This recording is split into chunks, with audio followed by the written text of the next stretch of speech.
And welcome to Right on the Mark with your host, Mark Young. Today we're going to be talking about brewery tours. Podcast, Brewcast. Now, I've been to many breweries around the area, the Pittsburgh area. As a matter of fact, all over the country. A lot of breweries kind of built the same. You know, they kind of look for all the same footprints as all the other breweries. They're looking for mountains. They're looking for fresh water. They're looking for cold areas, places to just keep the beer. Now, I went to one of the biggest ones in the country, the Miller's one in Milwaukee, Wisconsin. But I want to talk more about a smaller brewery, not in Pittsburgh. This brewery just happens to be near Philadelphia. It's actually in Pottsville, Pennsylvania, and it's the Yuengling Brewery. Now, this Yuengling Brewery, I got a chance to tour it quite a few years ago. I want to say like 5 or 6 years ago. And at this place, it's called Pottsville, Pennsylvania. Not well known. In fact, the only place, the only reason it's known is because of the brewery of Yuengling. But, I got to tell you some stories about that place that I thought was pretty incredible. I mean, first of all, it's built into a mountain, basically, on a hillside. Now, if you want to know where it's at, you could look on a map. It's south of Scranton. It's south of Wilkesboro, probably about an hour south. There's not many well-known areas in the, in and around that place of Pottsville, Pennsylvania. But I was doing some work there, a few years ago when we implemented York Terrace, and just happened to be staying near the Yuengling Pottsville Mountain. And some of the things that caught my eye was, I remember, whenever I was of age drinking beer, and there was a beer out east. A lot of my Philly friends would drink it, called Yuengling. And I'm like, what in the world is this Yuengling about? I'm like, all this stuff, you got your local drinks around Pittsburgh. You had your Iron City, your Icy Light. That was definitely big back in the day. Then you have your national brands. Of course, you had your Coors Light. You had your Miller Lite, you had your Budweiser and things like that. But Yuengling was more of a local brew, a local band. And I could remember, people not knowing what you're talking about whenever you're asking for a Yuengling. That type of brand just wasn't known here in Western Pennsylvania. It was more out east. And, it was huge back in Philadelphia. So if you brought back Yuengling brand beer back to Pittsburgh, it was kind of a treat. Definitely a big treat. But I can remember taking this tour, and it's kind of hard to remember because they're feeding you so much information over the years. They're giving you this brewery tour in Yuengling, the factory, and it's active. It's actually an active brewery at that time. So you had people working at the brewery, you had people touring the brewery, and you had people, actually sipping in the, I guess you'd call it a pub style at the end of the tour brewery. So you had all kind of different people going in there, and I think they do tours probably every 2 hours. I want to say the tour lasts about an hour, but they do several tours a day. So I think every 2 hours you can go for a tour. But I can remember pulling up to the Yuengling and the Yuengling plant in Pottsville and just driving up this steep hill. And I'm like, what in the world is this brewery doing in the side of a mountain? Like, it's built in a side of a mountain. So if you could picture driving up a steep hill and you see this building set in a mountain, and all you do is you see 3 or 4 floors sticking out, but it goes 3 or 4 floors deep in the mountain. And I'm like, what in the world is this? So, I made a point to go to see what it's all about, because I've had this Yuengling beer, and they have several different beers, now. But back then, I want to say their flagship brand was probably the traditional lager amber that you probably most heard about is the Yuengling beer. It first got started, I can remember during the tour, they would tell us about David Yuengling. He came from Württemberg, Germany, and settled in the coal mining town of Pottsville, Pennsylvania. And he brewed these beers called Lord Chesterfield Ale and Porter Ale. And, this is before Prohibition. So he's brewing beer before Prohibition, and he's getting the factory started and the brewery starting and all that. And as a matter of fact, it's actually known as America's oldest brewery. It opened in 1829 from what I can remember, and they've been going strong ever since. I want to say it's probably 6 generations strong. So it's been under the same family. Several different first names, but it's always been under it's always been under the Yuengling name. But they settled. Like I said, David came in from Germany and settled in the coal mining town of Pottsville. And, this hillside where it was built into had several underground water springs. And it just made for great, great, great brewing. And I can remember them telling us on the tour, like, you're not going to get fresher water than you do right here. So if you think about it, beer is probably 96, 97% water, and the rest is just alcohol. But you need that fresh spring water to make it taste really good. And, they talked about that. And as you take the tour, he goes over more in-depth detail that I obviously can't remember everything. But then, after David Yuengling died, then the next in line was Frederick. Frederick took over, and he died early from what I remember. He died in his early 50s, and then his son Frank took over before Prohibition. Prohibition was 1920, somewhere around there. And, the government came in and actually shut them down. So I could remember touring, and there was brick walls underground. So whenever you took this tour, they took you through all 6 levels of the building of the brewery, of how they made it. But you kind of start down in the basement, in the caves, as they call it. So these caves have barrels, and these barrels would sit in these caves, and they would just mature, and they would just rotate the barrels underneath the building in these caves. So it was dark, dreary, wet caves that you toured, and that's how they fermented this beer. They put them in these big barrels, and Prohibition came in. Like I said, I think it was around 1920. The 18th Amendment is ratified and enacted in a national prohibition of alcohol. So this was all over the country. You couldn't serve alcohol. It probably lasted for about, 12 or 13 years, somewhere around there. And, you couldn't brew any alcohol at all. So, if you did, you had to bootleg it. So what the government did was they'd come into these breweries and they would build all these brick walls saying, well, if you're going to brew this beer illegally, you're not going to be able to store it in these caves because it's just going to go sour. It's basically just going to go stale. So they built these brick walls, the government did, so you couldn't, ferment your beer. So it would basically spoil. Is what the government wanted it to do. So, Yuengling broke off and says, well, we got to survive. We got all these people working. We have to survive. Our family tradition has to go on. So they start making other stuff. And I can remember right across the street from the Yuengling Brewery is they had an ice cream shop. So they made near beer as well there. So they had like ice cream building. They had dairy products. They had milk. They had other dairy products. They probably had eggs and stuff that they did while Prohibition was going on. What was really funny is after I took that tour, I started to notice a little bit more of the ice cream and the dairy products that they do sell. I can remember, they had black and tan ice cream. A lot of this near beer that was made. I think one of the beers was called Porter's. It was near beer. Non-alcoholic, so they had to survive on something since Prohibition. They couldn't they couldn't really sell any alcohol. And I can remember videos that they showed us during the tour of how they the government came in and got rid of the barrels and the bottles and the cans, and they just came in with huge picks and shovels and I want to say like sledgehammers and even axes. So they would just kind of like manually just axe these barrels open, and it would just spray this beer fermenting in the caves all over the place. So they're just basically emptying out all of your barrels of beer. And what they would do with the cans is they'd do the same thing. They'd get a screwdriver, puncture it, and just empty all the beer right into the floor. And the fun part that the government had doing that was when they had bottles of beer, they just throw them and crash them up against the wall.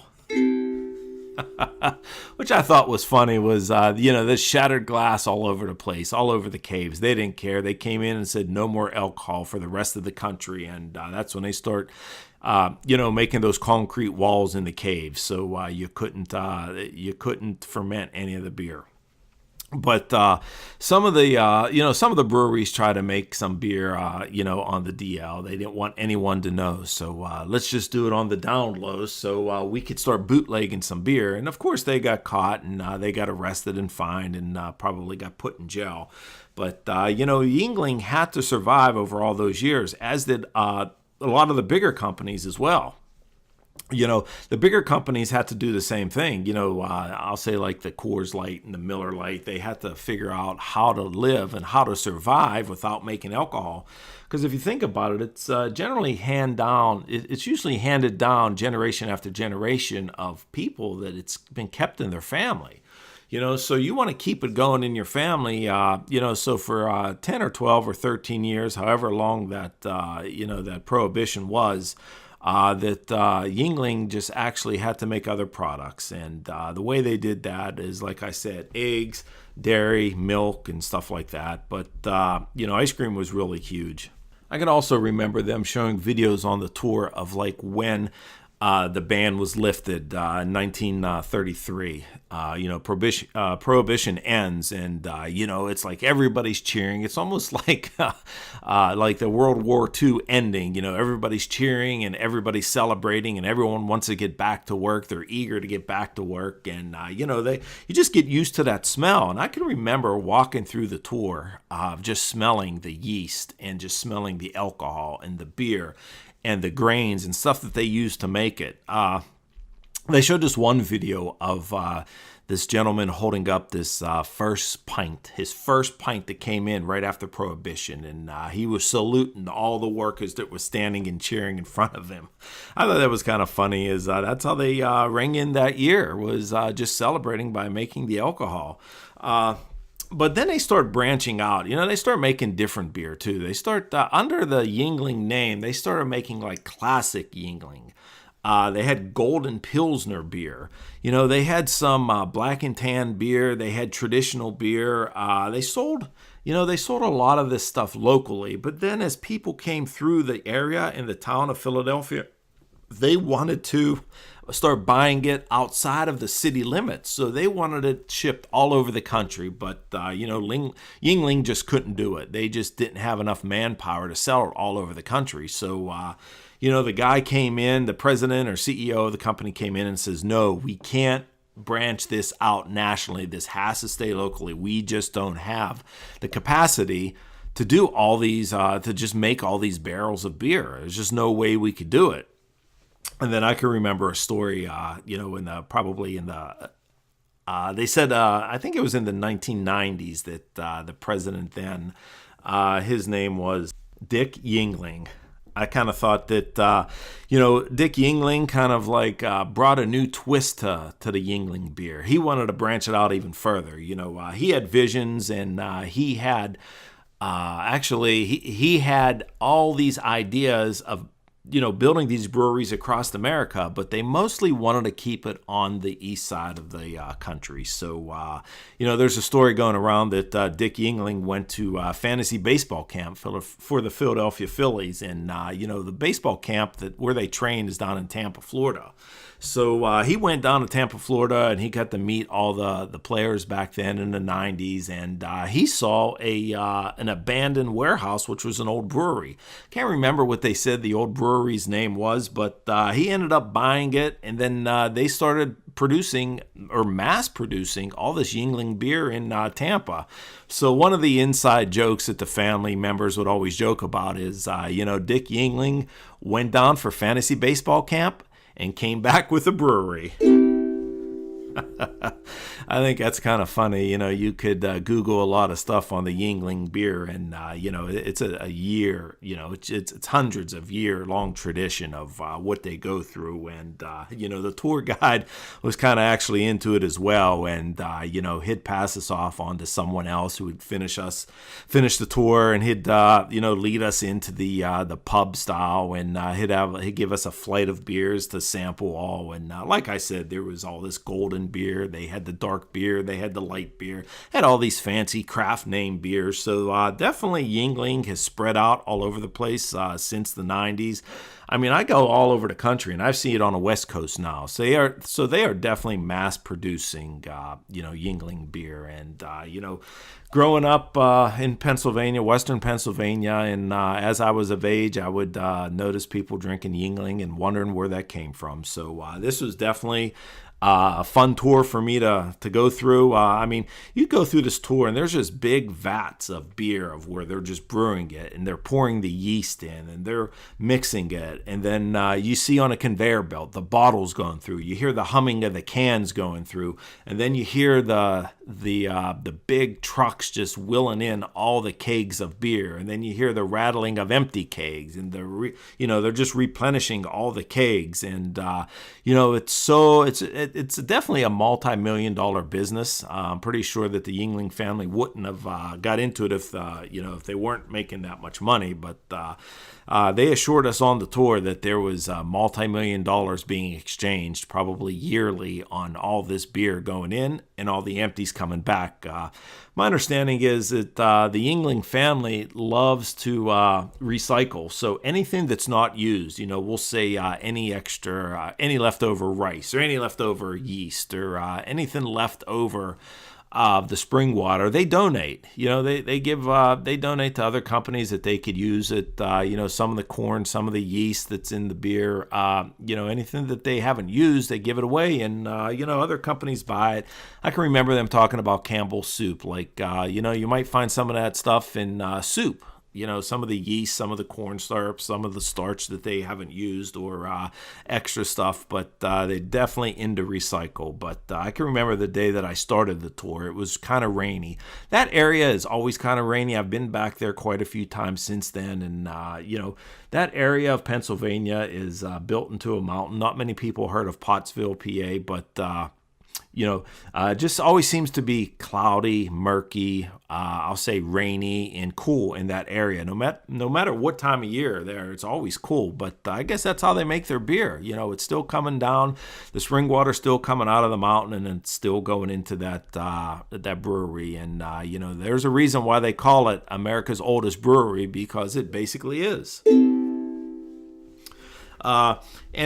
Probably my favorite part of the tour, as I'll say, is going through the caves. I remember taking my phone. Back then I had a flip phone, and I remember going through the caves, and you went from one cave to the other, and the ceiling was dripping water, so water was coming through. Spring water was coming through. That wasn't the water that they used for the beer, but it was water that just came in naturally through the stones. And then you saw the filtration process, and my favorite probably part was the caves of going through there, because you got a chance to see how they rotate the barrels and where they storm and the temperature that they storm.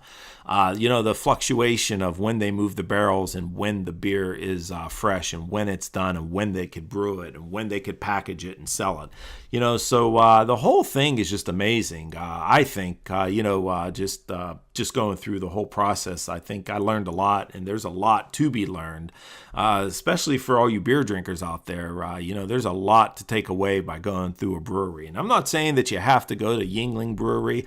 It's just one that's out of the way and one that I could talk about that not too many people have gone. Like I said, I've gone through the 2-3 hour tours of Miller Brewery and stuff like that, but everybody's done that. I'm talking more of like the lower, smaller breweries that have been very successful. Not as successful as like Miller and Coors and Budweiser, but probably the level under that, they have been really highly successful companies, but those are the ones that I like to go visit. So I'd like to encourage all the listeners out there to go out and visit a brewery. I mean, it could be local, could be in Pittsburgh. There's quite a few in Pittsburgh that I've toured, but the one in Yuengling kind of strikes me the most. That's why I thought that I'd talk about this on my podcast today. Because it was, it's one of those things where not everyone has done it. So that's what I kind of like to talk about. Is something that not a lot of people have done it, but if you definitely get a chance to go out to Pottsville, or you head out east, or on your way to Philadelphia, take a few extra hours, get off that turnpike and go to Pottsville and go ahead and take that tour. It's going to be rainy, it's going to be dreary, but I guarantee you'll have a good time. For sure. But you could definitely look that stuff up online. I'm sure there's YouTubes about the tours and stuff like that. But I just wanted to reach out to my folks and let them know that, this brewcast that I'm doing right now is some good stuff. And I'd like to get that information out there. I'd like to hear what you guys have to say as well. I mean, come on, make a comment below. Let me know the breweries that you have visited. Let me hear some of the beers that you have tasted that aren't nationally known. That's what I'm kind of getting at, is I want to hear some of the beers that are not nationally known. Everybody knows of, the Millers, the Budweisers and stuff. One of the tours that I've never took that I kind of regret is the Stoney's Brewery in Smithville, Smithton, Pennsylvania, I should say. It's only about an hour from where I live now, but I believe they're closed. But I never got a chance to fully visit that brewery, but I did apply for a job there, believe it or not. They never called me back, but I can remember back in the 80s, I applied for a job there. Shirley Jones Brewery back at Smithton, Pennsylvania. It was her family that owned it. But so comment below. I'd like to hear what you say. And of course, you always got to click the bell and smash the like button, of course. And definitely subscribe if you haven't already. But that's about it, folks. That about wraps it up for Right on the Mark with your host, Mark Young. See you next time.